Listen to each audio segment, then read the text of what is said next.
अस्सलाम वालेकुम, कैसे हैं आप सब। आई होप सब ठीक होंगे। आज मैं बना रही हूँ इमली की चटनी, जो बनाना बेहद आसान है। आप इसे बनाकर फ्रिज में स्टोर भी कर सकते हैं। इसके अलावा आप इसे रमज़ान में भी बना सकते हैं और चाट पकौड़ों वगैरह के साथ भी इसे सर्व कर सकते हैं।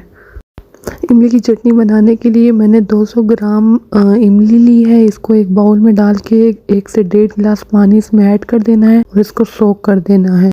मैंने इसे ओवरनाइट सोक किया था, आप इसे आधे घंटे के लिए भी सोक कर सकते हैं।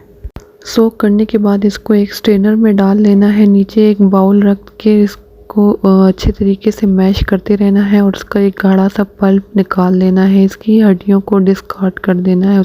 इमली का गाढ़ा पल्प मैं इस सॉस पैन में डाल दूंगी। इसी बाउल में आधे कप के करीब पानी डाल के इसमें ऐड कर देना है।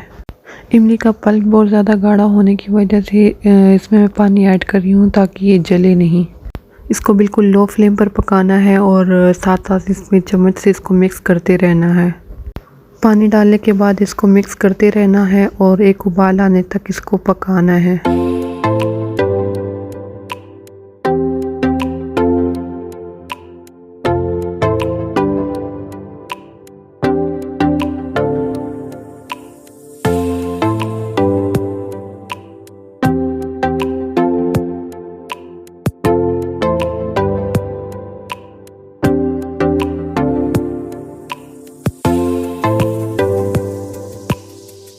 उबाल आने के बाद इसमें 1 कप चीनी डालनी है। मीठा आप कम या ज़्यादा कर सकते हैं जितना आप मीठा खाना चाहते हैं। इसके बाद मैंने इसमें 1 टीस्पून नमक ऐड किया है।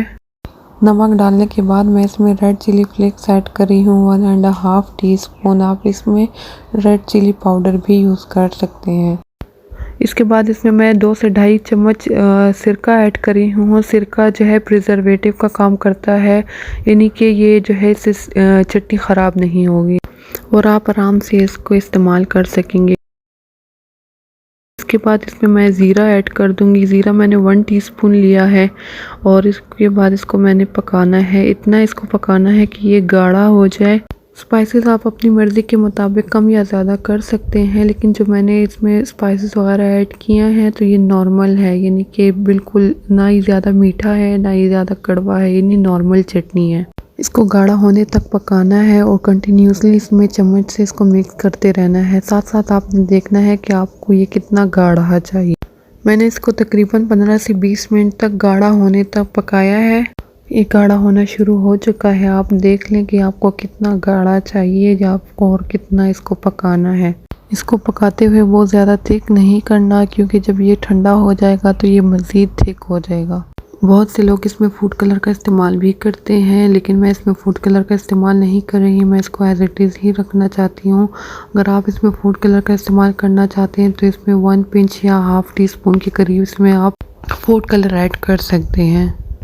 थिकनेस आप देख सकते हैं, इसको बस इतना ही थिक रखना है। इमली की चटनी तैयार हो चुकी है। फ्लेम ऑफ कर देना है और इसको ऐसे ही ठंडा होने के लिए छोड़ देना है। जब ये अच्छे से ठंडी हो जाए तो इसको एयर टाइट जार में डालकर इसको फ्रिज में रख दें और जब भी इस्तेमाल करें गंदा या गीला चम्मच इस्तेमाल ना करें। हमारी मज़ेदार सी इमली की चटनी तैयार है। वीडियो अच्छी लगी हो तो वीडियो को लाइक और शेयर कर दें। चैनल पर नए हैं तो चैनल को सब्सक्राइब कर दें। दुआओं में याद रखें। Thank you. अल्लाह हाफिज़।